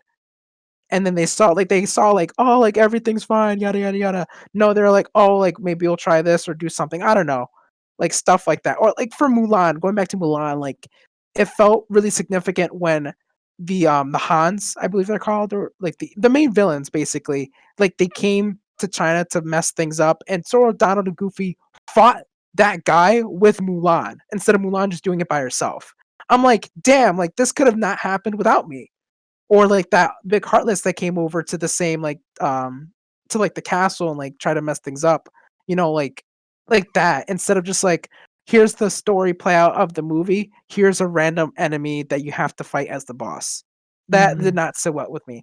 The Tangle did it a little bit better because I believe Mother Grotho, although she did die, that Heartless was like more from her just falling out and then being a beast. Although the Heartless with Frozen was from the guy as well, but at least like they were more involved, I guess, with it, but still same business. That's what I would like to see improved though. You know, long tangent of that over. I would like to see more worlds improved and more involvement instead of just throwing down on Goofy just being again tacked on in the end. That makes it no fun. Yeah, yeah, yeah. I have to ask I this question because it's an important one and everybody asks this. yes. But what kind of worlds do you want to see? Or are you totally satisfied with what you already have? I mean, I was quite satisfied with what I already had because like the Hercules world has basically been a main staple in each Kingdom Hearts game, even in Birth by Sleep. Besides Mm-hmm. Dream Drop Distance, of course. But like I loved Hercules. I loved Big Hero 6. That was one I was hoping for. As I mentioned earlier, that was a great one that I wanted added. Pirates of the Caribbean as well too. That was good. If anything, I would like, I don't know how, but Big Hero 6 to come back maybe because I would like more of them because they were great cast. Weren't they going to Something make a to sequel? maybe, I'm not sure, but that's something I also wanted to mention, that although people will say, "Oh, Big Hero 6 is basically the same thing with, like, the whole plot line throughout the world," I don't think so because it follows the events after the movie, so then it creates a separate plot line that basically, again, that incorporates Sora, Donald, and Goofy and what's going on, and they feel more involved. You know, and that's what I like that they did. So even stuff like that where it's just like, "Oh, this event's already happened," but they come in towards the like, after the fact, that's cool too. Well, that's actually a double whammy because you do get new interactions with Sword and all and Goofy, but also you get like an additional piece of content related to that storyline and movie. Exactly. If they did something like that, I'd be there for it too. Because like, Mulan again, back to Mulan, because really like that world. Because they initially did that, like I told you in the beginning, it was basically movie plotline, but then, like, they added some extra stuff at the end where they all have to protect the capital, from one of the big heartless monsters, and you know, they do a really good job in incorporating everything where it's not at that point like, yeah, like the enemies are basically dead, but they're back as like heartless or whatever. Um, Although it's still within the movie plotline in a way, it creates something after the fact. That although we went through this adventure together, then there's something tacked on the end, and that's what I also liked what Kingdom Hearts 2 did as well. Although Kingdom Hearts 3 had bigger worlds and like typically longer plot lines, Kingdom Hearts 2 had you revisit worlds, which makes them feel like not a one-time thing. I think I prefer that than over just the one long expansive Oh time that you're at a yeah, world. that's what they 'Cause did different than Kingdom Hearts 3. mhm. You don't revisit. See, that's also an important part because then you can like, whatever. I'm No, no, I'm you're slowly getting over it now. no, you're fine. Cause like, I think that again, more involvement within the game and the worlds, because at that point, it's not just a one-time thing and then you forget about it. At that point, like in Kingdom Hearts 2, you were forced to go back to those worlds. Yes, I say forced, but it's still like, although it was like a smaller piece of it, it wasn't as long as the first set. But the second revisit still had you interact with these characters, different interactions, different events happened, which was great. It makes the Um, journey longer, like mhm. artificially, but that's interesting. No, definitely, and I quite like that a lot more than, again, just the long one adventure that we got with Kingdom Hearts 3, because at that point, like, it makes me sad that, like, this is all I get. Yeah, Like, you're it'd be never nice to going to come come back to back. this. Yeah, it would be, like, nice to come back to see this, like, more stuff happen, and then they're like, "Oh, like, you're back," like, "Oh, like, this happened, this happened." I'm like, "That's awesome," because then that just shows, like, their bond's even deeper. Yeah. Um, to go back to your initial question, I'm not gonna be like, for like what worlds I would want in in Kingdom Hearts. I'm not gonna be the loser and say I want a Goku world, because everybody has to say something stupid like that. That's well, I mean, I don't want to call it stupid, but like that's not going to happen because that's not like No, I a know, but Disney like movie there's thing. Like if this was I a say Smash podcast, then you can. Even then, it's kind of a eh, lame one, but you know. I mean, I guess so, but it's more so me saying that because there's people who have unrealistic expectations and they Yeah. want those met and they get upset when it doesn't. I'm just saying that to just poke fun at those kind of people in those situations. For me, though, what worlds I would want to see, I would love to see Monsters Inc. come back, actually. Ooh. Monsters Inc. to come back, because although there was a lot that happened, I would like to see, again, although this was basically after the movie finished, where everything was like, oh, they're using happy energy and stuff. I would like to see that make a return, see that this is a thing that's happening and they're like, making people laugh and stuff. But then, like, I guess Heartless or the new mob like try to mess things up, and then things kind of are like stuck in the balance of like, oh, good and bad, and then they try to fix it and stuff. I feel like that, and again, of course, having them involved would be great, but I feel like that would be an interesting take, since again they were able to make that transition from negative to positive energy, and then something that's trying to get them to go back. Yeah, that's a Um, good suggestion. Yeah. yeah, I definitely like that approach there. I'm trying to think.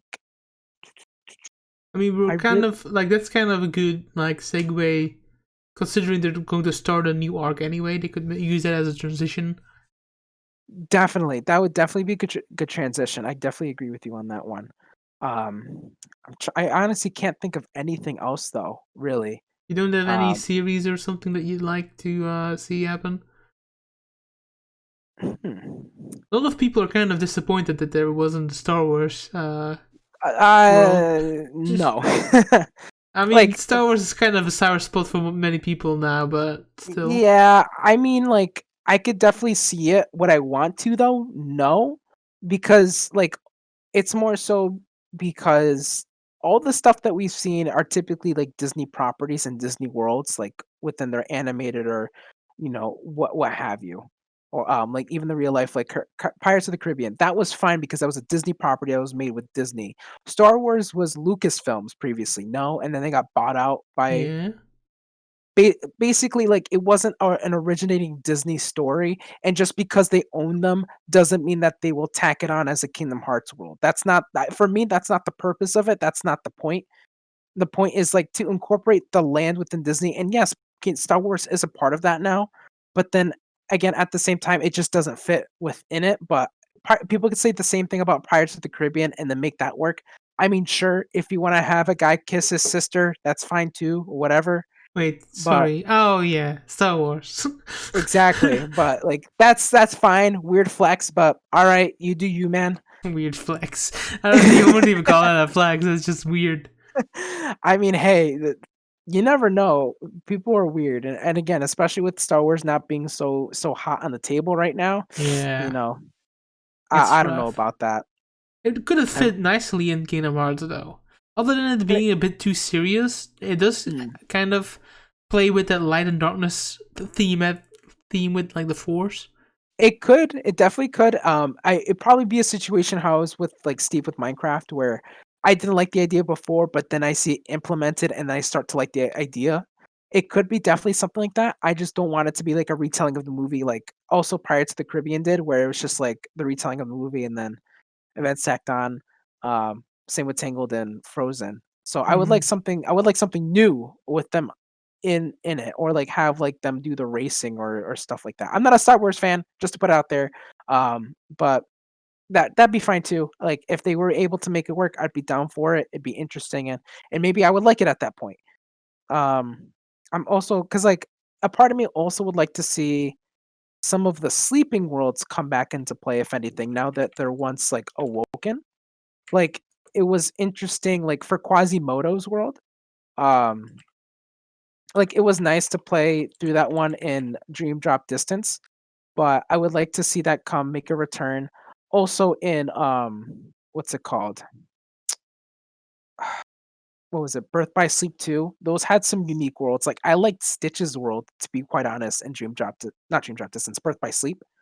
Mhm. And seeing that make a return because now that it's finally awoken is great. Maybe another Tron. I don't know. Um, like there wasn't much. I never Like there was really vibed with Throne. I don't know why. like Tron. Honestly, Tron was fine. In Kingdom Hearts 2, the grid, however, how they just added on like the newer Tron at the time, was kind of bad. But I liked the approach that Tron wasn't good in that one. Um, but like it was weird because they tried to like incorporate like I don't know like something more realistic within it, and it was kind of meh. Um, I don't know. Maybe I don't think Neverland again because I think they already did enough of that one. But Peter Pan. let's see. What was that? Neverland is Peter Pan, right? Yes. Yeah. Yeah. I mean, Uh, the I mean, overstated is welcome. I mean, Dwarf Woodlands would be nice to see again. See how they're doing our Castle of Dreams. Sorry, what? Castle of Dreams? Yeah, with Cinderella. No, it doesn't ring a bell. You don't know Cinderella, the lady with the pumpkin Oh carriage? no, yeah, no. I know the story, but I don't know what Castle of Dreams is. Oh, Castle of Dreams is a world within Birth by Sleep that was one of the sleeping worlds, I believe, Oh. or like one of the worlds that was like, yeah, they stuck in sleep and then they had to like do these things to awaken it or whatever. Um, like Castle of Dreams would be nice, or Dwarf Woodlands with Snow White. Oh yeah, okay, that's why I was confused because you said Dwarf Woodlands and I was like, what, Cinderella? What? No. No, no, no, yeah, sorry Oh, about that. okay. Yeah, Um, I don't know. and then like Those are maybe kind of seeing, outdated. That's maybe a weird thing to throw out there, but mm, you know, back then they were kind of the shizzle, but we're now like yeah, 20 years mhm, further, if not more. yeah, no, and I understand that. Like, I could definitely understand where you're coming from, but just seeing like how things have changed since then might be nice. But again, it's at that point it is reusing old worlds that even though they were just used once. Um, I don't know. I mean, Like in a by the time they will make Kingdom Hearts 4, we will have such a big like graphical advancement that just bringing back any world would be kind of interesting to see how it mhm, like works in HD and stuff. yeah.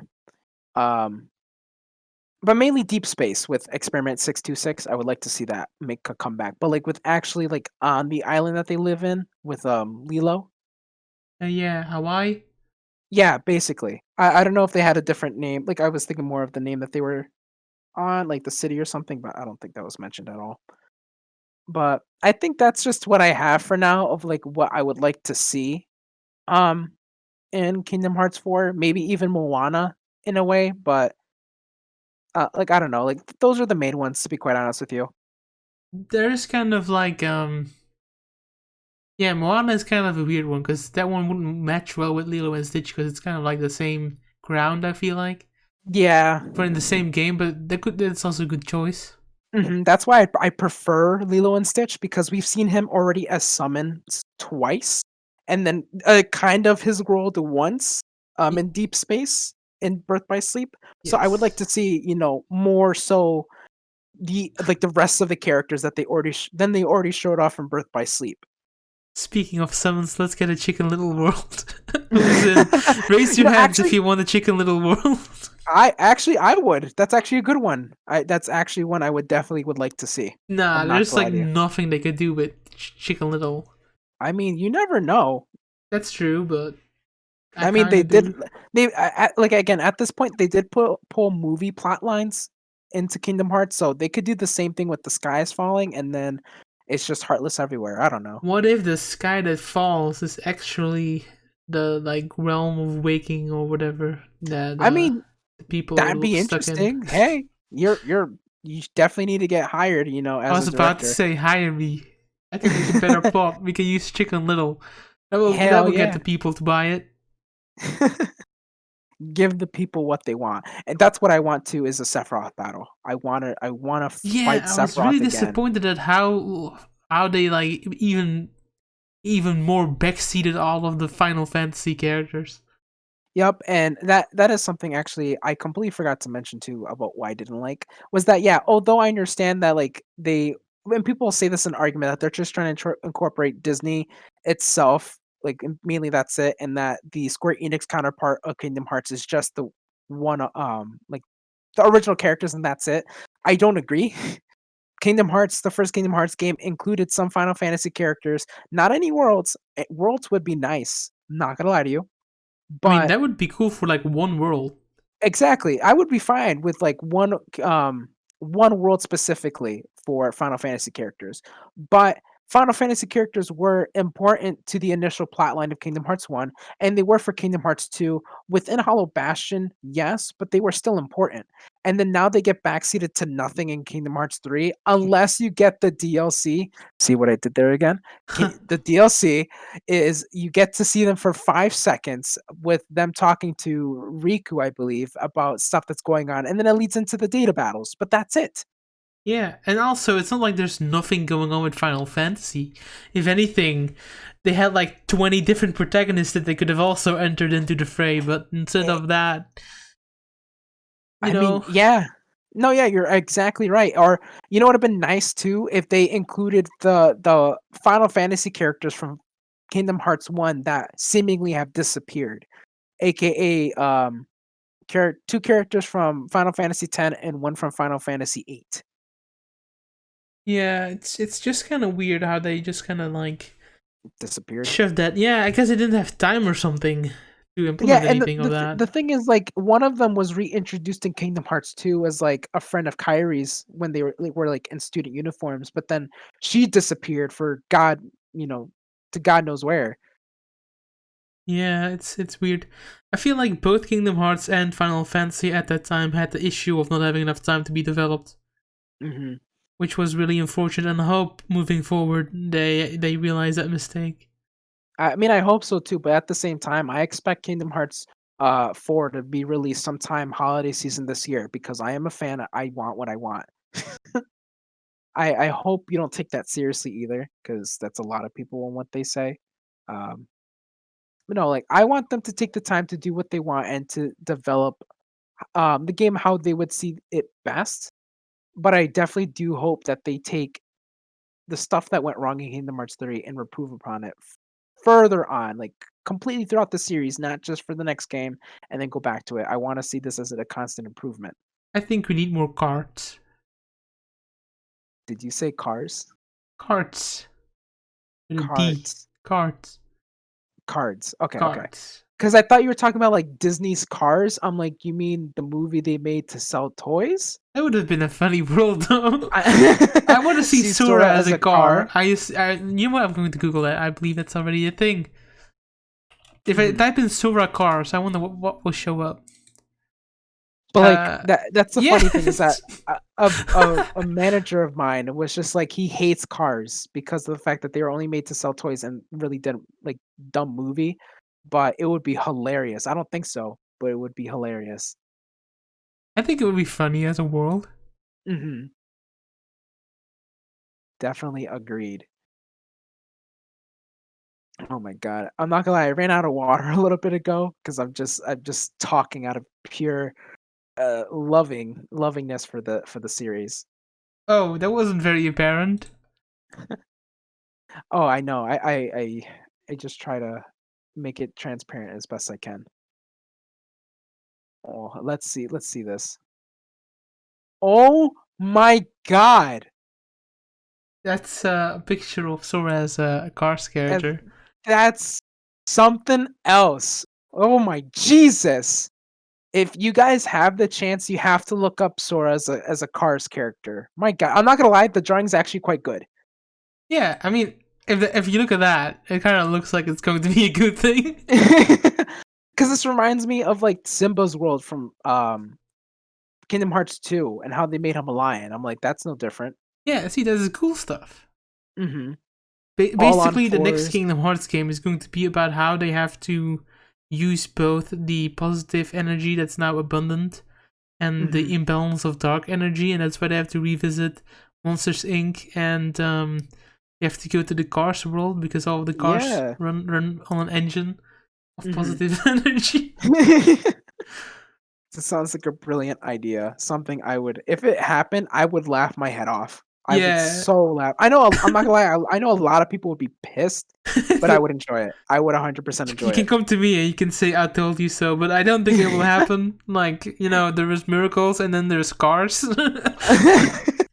I would love for that day to happen, honestly.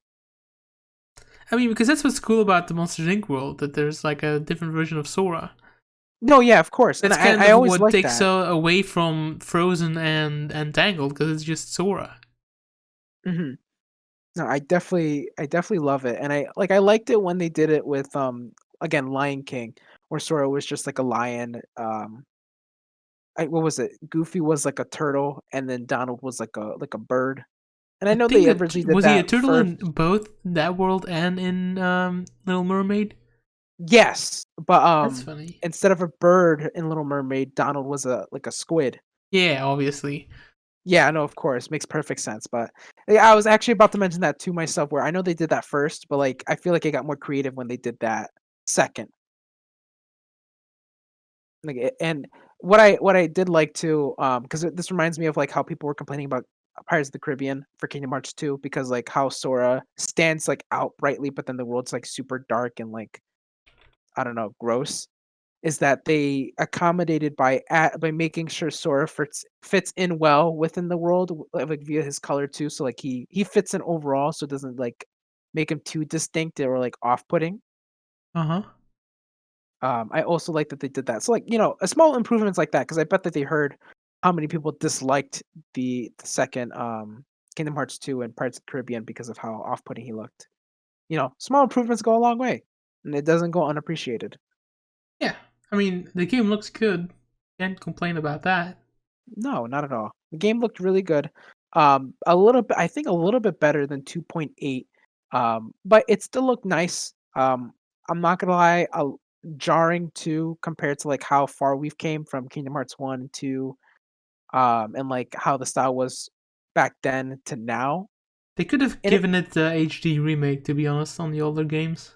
I mean, if they did, would I buy it? Yes, that's a stupid question, but I don't think so. I think they'll just keep porting the old games, which is kind of unfortunate. But I mean, they should have done the HD remake situation before even releasing Kingdom Hearts 3 with like the collections. yeah, that's a very good point. But would I ever think they would? No, I think they're just lazy and they're just looking to make a quick buck. That's the real question. How many more times can they sell the same Kingdom Hearts games? A lot A because lot. fans are stupid and we'd still buy it. Like, now you can play Kingdom Hearts 2, but you have an extra summon. And everybody's like, yes! Yeah, it's awesome. Like I Sigh. feel like I have to re-say this. I love Kingdom Hearts. I love Kingdom Hearts. I played it since I was a kid. But Yeah, I my don't think many god, people Kingdom can Hearts 2 come is in here bad. and discuss this game at length the way Mhm. you have done. No, like I mean, like if people would come in here and be like, "I loved it. It was such a good game." I'm like, "Okay, what else you got to say about it? What did you not like?" No, I liked everything. Like cuz there are genuinely people like that just always spout just like pure, and I say like pure like loosely good things about the game, but then again, don't look at it critically, and that's what bothers me. And of course, people are gonna troll and be like losers about it, like, "Oh," but no, people get genuinely butthurt when you like go at like their favorite series and look at it critically about why it wasn't good and why wasn't it bad. I feel like if we'd have a more open mind about things, then we'd be making more better progress within future titles. But that's ain't none of my business. Yeah, I mean, haters gonna hate. Yeah. No, but I feel like Hate it's good to do this kind of thing.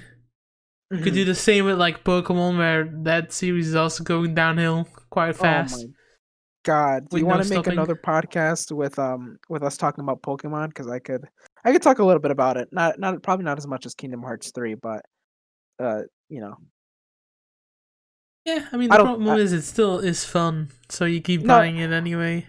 yeah, I mean that's why, because like I preferably like the old, of course the older generations better, like 3, 4, 2, Three, 1, four, two. 1. Yeah. Because like I played generation 3 basically, like Fire Red, Leaf Green, Emerald and Sapphire. And then I have Platinum for the DS, and I also have I also like 5, don't get me wrong. But I still consider that more newer if anything. But like Black and White, and Black and White 2, those were great games. Generation 6, I feel like at that point started going downhill with Pokemon overall. Yeah, you could say that. I don't know, because I feel like Generation 5, at first I didn't like it.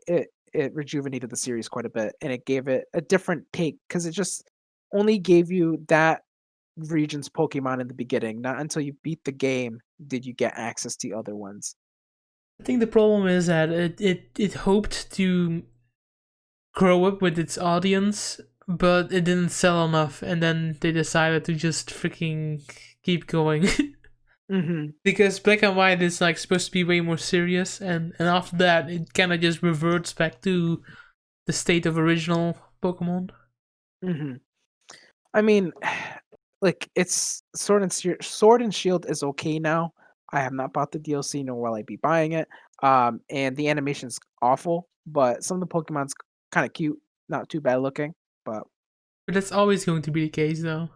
yeah, that's why I'm also just kind of like meh, like like that doesn't make a big of a deal though. It's kind of like Kingdom Hearts in that sense, where it's like, even though you hate it that much, like as a Hmm. game, you still end up playing it. No, of course, of course. Like again, I mentioned earlier that I have 1.5, 2.5 editions for PS3 and PS4. Like, why would I buy basically the same games over and over again? Just runs better on a console just a little bit. It's because I love the franchise. Yeah, definitely. Anything else you'd like to add to this giant legendary discussion about Kingdom Hearts 3? Honestly, I don't think I have anything else to like talk about. I mean, I'm always up for a discussion, but I'm not here for people to be like, Kingdom Hearts is best. I'm like, no, you're not. It's not the best. You're wrong. Go shut up and take a timeout. Do you But I'm finally always feel at peace? Now mhm. you've got to spill the beans. Yeah, you gotta spill the beans at some points, ladies and germs, but Did you just no. say ladies and germs? Yeah. um, they're not talking about you guys. The people that watch this channel are not germs. No, they're not. They're gentlemen and gentlewomen. Distinguished people of taste and culture. Exactly. Yeah. But So if you try to the come only at thing me I'm for trying to Kingdom do Hearts 3 here is related, no, I'm I'm trying to not put gonna. you into the spot of film here. Mhm. I need to rally my troops. Don't worry, it'll be okay. But honestly, overall, no. That's all. Honestly, all I have to really say about the series at this point, or Kingdom Hearts 3 specifically. Okay. Would you like them to use Yozora as the next main character, or would you rather have Sora? Either or. You Like if don't. it It if it don't was matter. more like Yeah. yeah, like if it was like I don't care honestly if they'd use Sora again or if it's like he's the damsel in distress because of his stupid mistakes. That's fine. Or if it's more like Dream Drop Distance where you alternate between characters but not with that stupid like sleep system, I'd be okay with that too, I think. Okay. Yeah. You do want to see the missing threats resolved, or do you want to see a hard reset, like I with just the want the card and stuff? Do you think no, that's? I would want them to, but a part of me doesn't think so. You don't think it's going to happen? I don't think so. Like a part of me is just gonna be like, nope, they just threw this out and then it's never mentioned again. Hmm. But because like I feel like that's the kind of crap they pull. But I would like for them to. Don't I get me wrong, mean, I I would feel like really Nomura like. always will use whatever plot device that he uses or Yeah, like like five creates, but 5 games down the line, he just like, oh, and here's this thing that was yeah, brought like up like in the third Sora game, and will I'm be like, like really? a 80-year-old man, and like the new protagonist will come up to him, and then like out of his back pocket the card falls out, Oh and my it's god. like it opens a world, and it and it makes you time travel back to Kingdom Hearts 1. Oh my god. Don't get me started. Do Re not get me Chain of started. Memories. Oh no. No, Oh but man. I'm actually kind of impressed. We filled almost 2 hours of Kingdom Really? Hearts. You could say that we have reconnected Kingdom Hearts for real this time around. Yeah, you can say that. I gotcha. Yeah, I'm just That trying to was a good be one. deep about it. Hmm. And don't forget Sora as a car. That will be That burned into my memory now. Yep, top tier dream. So yeah, I guess we're just ending this now. I guess so. I think we're good to go. Thank you for having me for this lovely almost 2 hour time sync of me ranting about Kingdom Hearts 3. Yeah, this is a legendary addition to the Palscast series. Number 4. Can you believe Num- it? Number 4, first one in the year. Let me go check, just because it's funny to think about. Hmm. If I type in Palscast, I assume they will show up on my channel. I'm assuming so. YouTube.com/Yalorda. I don't know why I'm plugging myself because the video I mean, you're watching is on there. Okay. Oh yeah, it says actually 1 year ago on the 3rd episode, awesome. I'm legendary. which is Avengers Endgame. That is impressive, That is impressive. but not as impressive as you, my friend. Oh, thank you. Twitch.tv/MusicalJoker. Hit that Heck yeah. bell, and knock on the door. Um, That's corny. that is corny, but that's what you do when you try to enter somebody's house. Hmm. That's In a good true. way though, with permission. No, of course. But yes, Twitch TV / Musical Joker. Also on YouTube, just as Musical Joker. But yeah, thank you for having me, y'all. I do appreciate it. Yeah, no worries. Maybe one day when we make a 5th episode, you will be one of the selective pals on the Palscast. Oh, I would love to. Yeah, we have to do more of these, but it's sometimes hard to get past the time zones. No, that's Uh, very true. our schedules seem to line up pretty nicely though, so that's good. Yeah, Let's absolutely. not pretend like you didn't have breakfast during noon, but Sorry. alright. Well, John, I'm going to let you go because you're thirsty, I can tell. Yes. Thank you, my friend. Alright, see you later. See you later. Bye-bye. Bye. Bye. Bye. Bye. Bye. Bye. Bye.